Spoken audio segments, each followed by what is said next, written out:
डाकपत्तर क्षेत्र में मानसून सत्र में वर्दीधारी के संरक्षण में हो रहा अवैध खनन। खबर विकासनगर क्षेत्र की है, जहां पूरे राज्य में बरसात के सीजन को देखते हुए सरकार द्वारा नदियों से किसी भी प्रकार के खनन कार्य पर 30 जून के बाद रोक लगा दी गई और जिले में बैठे तेज तर्रार पुलिस कप्तान जहां अवैध कार्यों के विरुद्ध सख्त रुख अपनाए हुए हैं और अपनी स्ट्रेट फॉरवर्ड कार्यशैली के लिए भी जाने जाते हैं, तो वहीं डाकपत्तर क्षेत्र ऐसा क्षेत्र बन गया है जहां अवैध खनन पर अंकुश लगाना शायद स्थानीय प्रशासन के बस से बाहर है। यहाँ यमुना नदी से अवैध रूप से खनन सामग्री भरकर सैकड़ों ट्रैक्टर ट्रॉली कूड़ा घाटी के रास्ते बैराज पुल के ऊपर से रोजाना गुजर रही हैं और हैरत की बात तो यह है कि डाकपत्तर शमशान घाट के गेट के सामने फील्डिंग कर रहे खनन माफियाओं के झुंड के साथ एक वर्दीधारी भी मोटरसाइकिल पर खड़ा मिला, जिसके सामने से अवैध खनन सामग्री से भरे ट्रैक्टर ट्रॉली निकल रहे हैं। जैसे ही न्यूज इनकी टीम पहुंची तो सभी में अफरा तफरी मच गई और मोबाइल फोन से सभी ट्रैक्टर ट्रॉलियों को नदी में ही रुकने के लिए कहने लगे। जैसे ही न्यूज इनकी टीम आगे बढ़ी तो सामने से खनन सामग्री भरकर आ रही ट्रैक्टर ट्रॉली वहीं रुक गई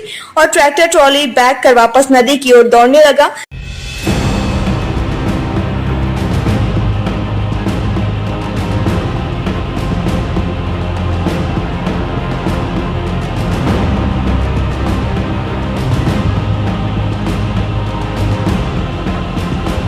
इसके बाद जब यमुना नदी में देखा गया तो वहां नदी में बेखौफ होकर सैकड़ों ट्रैक्टर ट्रॉली अवैध रूप से खनन सामग्री भरते दिखाई दी, जो कि डाकपत्तर में तैनात संबंधित विभाग के अधिकारियों व कर्मचारियों को कतई दिखाई नहीं देते। या अब यूं कहें कि डाकपत्तर क्षेत्र में राज्य सरकार और जिले के आला अधिकारियों का कोई भी आदेश मायने नहीं रखता, जो वर्दीधारी खुद खड़े होकर संरक्षण देते हुए खनन माफियाओं के अवैध खनन से भरे ट्रैक्टर ट्रॉली निकलवाने में लगे हुए हैं। इसकी भी जांच होनी चाहिए कि वह कौन सा वर्दीधारी है जो खुद खनन माफियाओं की झुंड के साथ खड़े होकर अवैध खनन से भरे ट्रैक्टर ट्रॉलियां निकलवा रहा था।